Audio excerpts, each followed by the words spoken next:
வரல அப்படின்னா விஜய் ஒரு பூஜ்யம் அப்படின்னு தமிழிசை சவுந்தரராஜன் இல்ல அக்கா தமிழிசை அவர்கள் நிறைய சமீப காலமா நிறைய எங்களுடைய கட்சியை பத்தி பேசிட்டு இருக்காங்க. நான் ஒரே ஒரு கருத்தை மட்டும் நான் சொல்லிக்கிட்டு முடிச்சுக்கணும்னு பாக்குறேன் தமிழிசை அக்கா பற்றி.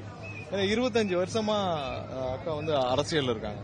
இதுவரை அவங்க எந்த தொகுதியிலே அவங்க நிக்கிறாங்க, இது ஒரு ஒரு ஒரு ஒரு ஒரு உதாரணமே போதும் ஒட்டுமொத்த அந்த கட்சி எப்படி இருக்குன்ட்டு. அவங்களுக்கு சொந்தமா ஒரு தொகுதி இருக்கா? இல்ல.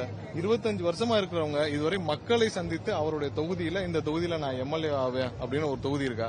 ஒரு நாள் தூத்துக்குடி, ஒரு நாள் விருகம்பாக்கம், ஒரு நாள் வேலைச்சேரி நின்றுட்டு இருக்காங்க.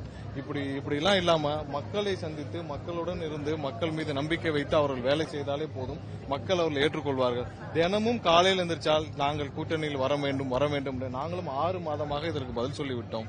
எங்களுடைய நிலைப்பாடு என்ன என்று தயவு செய்து அவர்கள் மக்கள் மீது நம்பிக்கை வைத்து அதை போய் பணியாற்ற வேண்டும். எங்களை பற்றி தேவையில்லாமல் நாங்கள் ஏதாவது தேவையில்லாத எங்களுடைய கவனம் எங்கே என்று எங்களுக்கு தெரியும். நாங்களை மக்களை சென்று சந்திக்க வேண்டும். திமுக தான் எங்களுடைய தமிழகத்தோட அரசியல் எதிரி. அவர்களை எங்கெங்கே நாங்கள் மக்களிடம் எக்ஸ்போஸ் பண்ணோம் அதை பண்ணிட்டு இருக்கோம். தேவையில்லாமல் எங்களை பற்றி பேச வேண்டாம் என்பது எங்களுடைய தாழ்மை.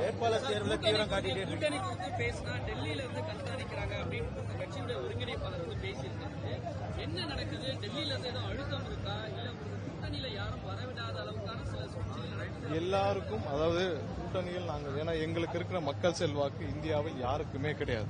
நாங்கள் கூட்டணியில் வர வேண்டும் என்பது எல்லாருடைய விருப்பம். இன்னைக்கு 2 நாளா பத்திரிகையில சொல்லிட்டு வரீங்க, அவருடன் கூட்டணி இவருடன் கூட்டணி, நாங்கள் யாருடன் கூட்டணி இருக்கிறோம் என்று அவரவர்களே ஒரு யூகத்தில் சொல்லிட்டு இருக்கீங்க. அது எதுவும் உண்மை இல்லை.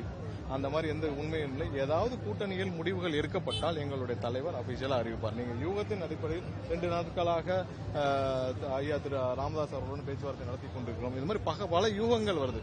அந்த யூகங்களை தயவு செஞ்சு பத்திரிகையாளர் தவிர்க்க வேண்டும் என்று கேட்டுக்கிறோம். ஏதாவது ஒரு அபிஷியல் அறிவிப்பு எங்கள் தலைவர் மூலியமாக கண்டிப்பாக வரும்.